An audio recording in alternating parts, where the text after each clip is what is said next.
ओम श्री परमात्मने नमः। ओम श्री गुरुवे नमः। श्रीमद् भगवद गीता।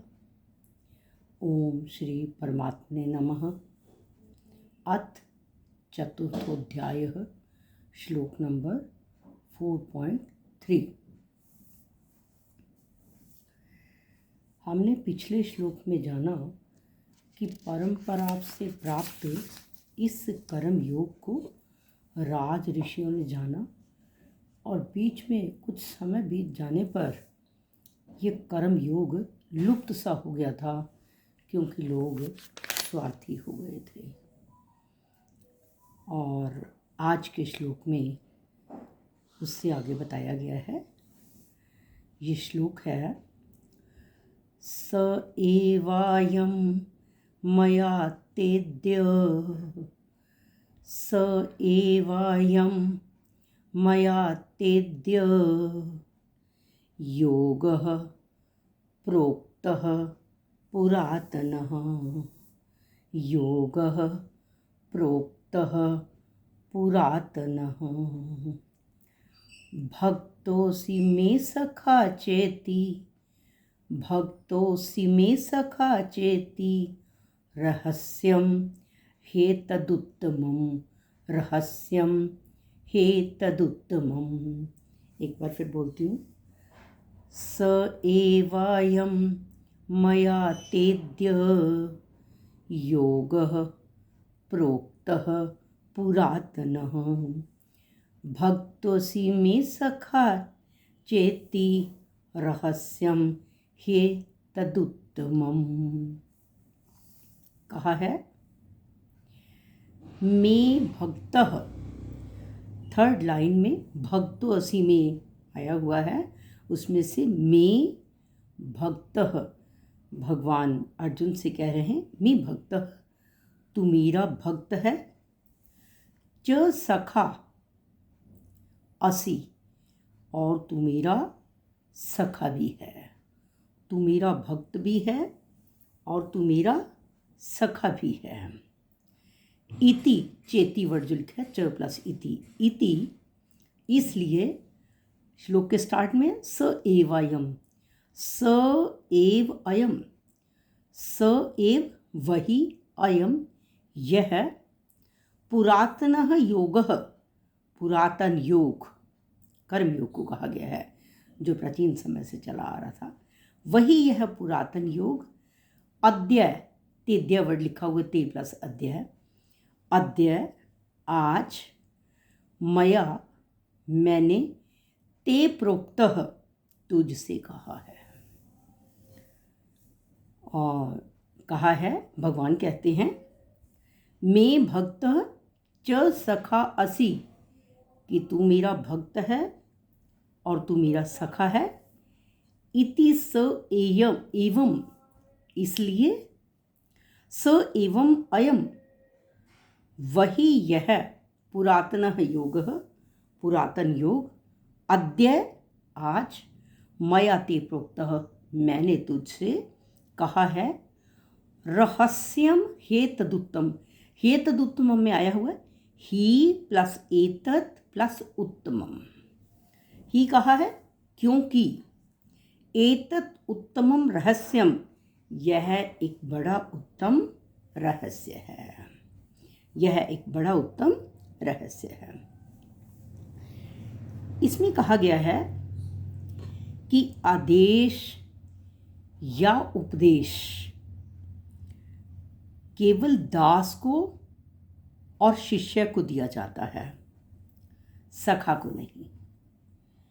और अर्जुन जब भगवान के शरण हुए तब भगवान का यह उपदेश आरंभ हुआ। जो बात अपने मित्र से भी नहीं की जाती, वह जो शिष्य शरणागत हो गया है, गुरु के शरणागत हो गया है, परमात्मा के शरणागत हो गया है, शरणागत शिष्य के सामने वो बात प्रकट कर दी जाती है। अर्जुन भगवान से कहते हैं, कार्पण्य दोषोपात स्वभावः पृच्छामि त्वां धर्म सम्मूढ़ चेतः यच्छ्रेयस्या निश्चितं ब्रूहि तन्मे शिष्यस्ते हम शादी माम त्वं प्रपन्नम। कि मैं कायरता के दोष से भरा हुआ धर्म के विषय में आपसे पूछता हूँ कि मैं आपकी शरण में हूँ, मुझे शिक्षा दीजिए, मुझे शिक्षा दीजिए। और इसलिए भगवान अर्जुन के सामने ये जो रहस्य है वो खोल देते हैं। अर्जुन का भगवान के प्रति विशेष भाव था, तभी तो उन्होंने वैभव और अस्त्र शस्त्रों से सुसज्जित नारायणी सेना का त्याग करके निशस्त्र भगवान को अपने सारथी के रूप में स्वीकार किया अर्जुन ने।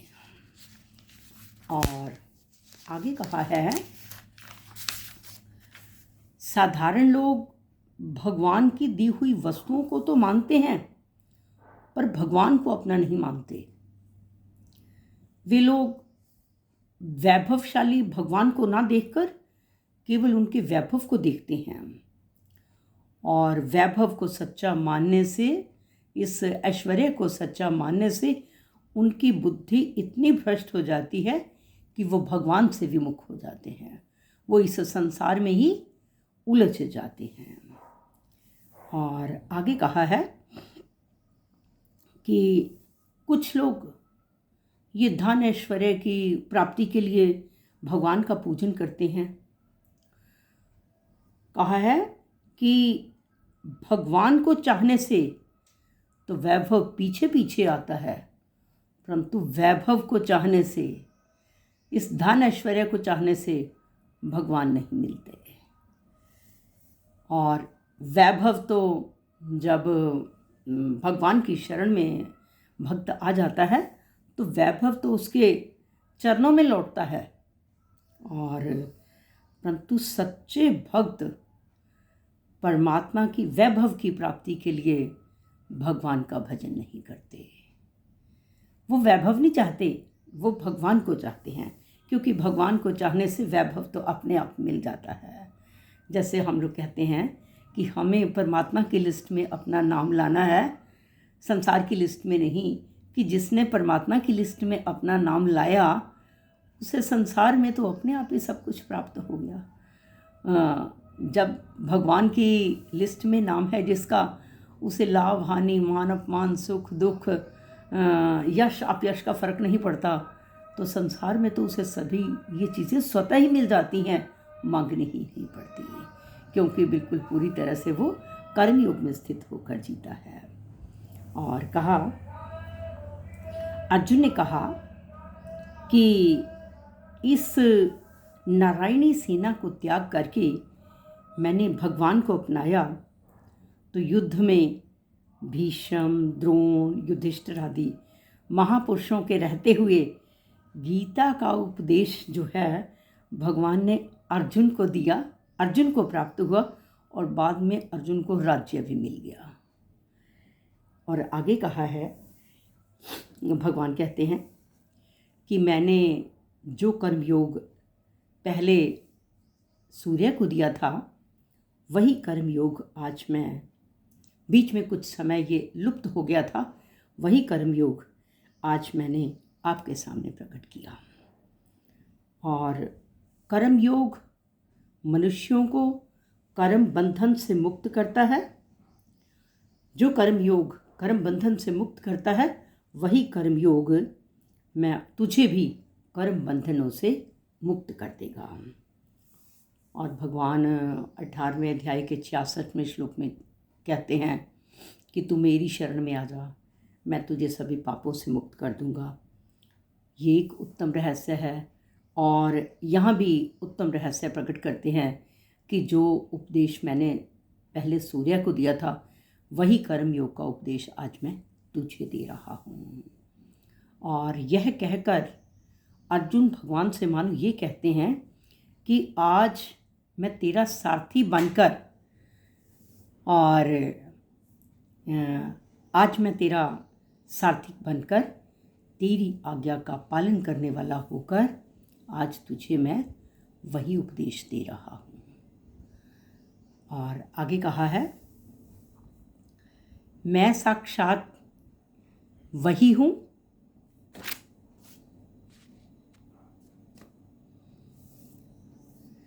मैं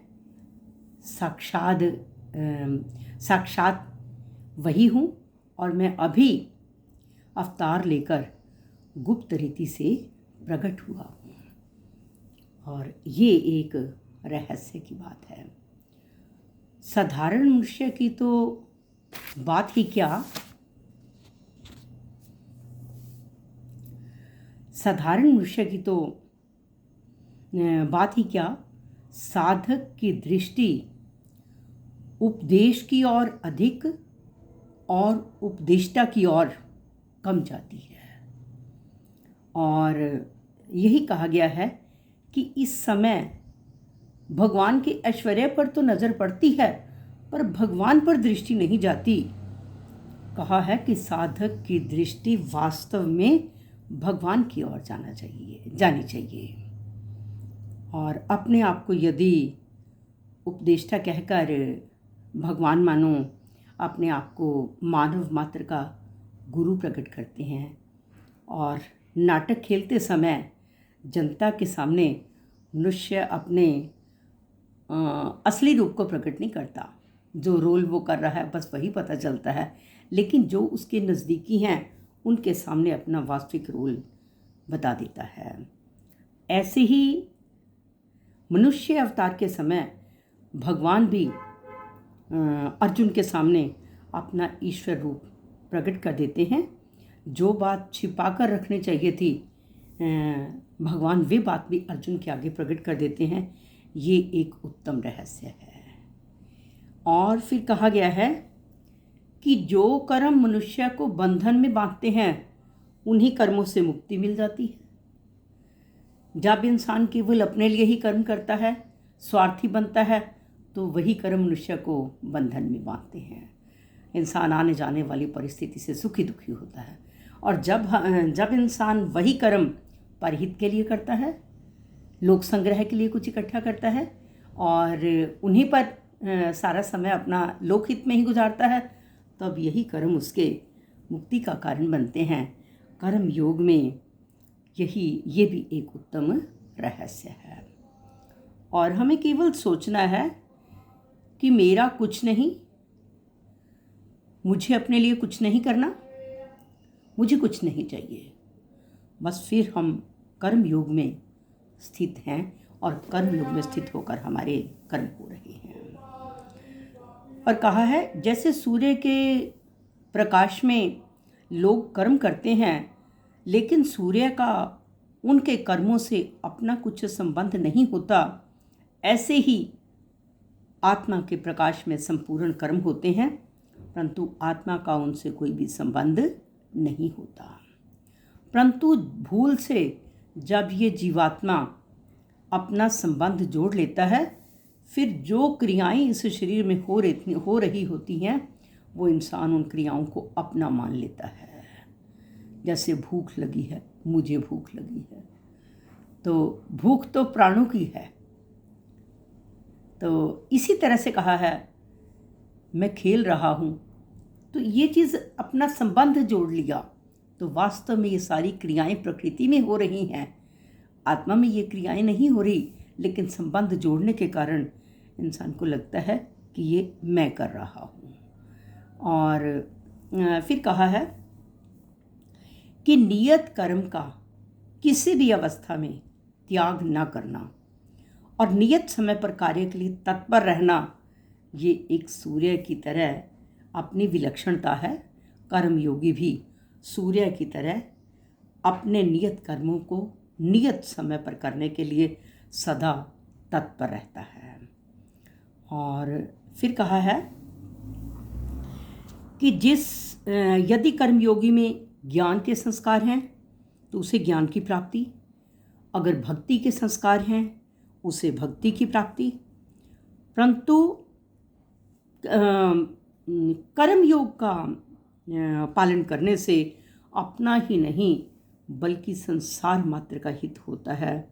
दूसरे देखें या न देखें, समझें या न समझें, माने या न माने, लेकिन व्यक्ति को कर्मयोग में स्थित होकर कर्तव्य पालन करने की स्वतः ही प्रेरणा मिलती है और इस प्रकार सबकी सेवा भी हो जाती है। तो हमारे इसी श्लोक में ये कहा गया है, हमारे आज के श्लोक में कहा गया है, स एवायं मया तेद्य योगः प्रोक्तः पुरातनः भक्तोऽसि मे सखा चेति रहस्यम हे तदुत्तमम्।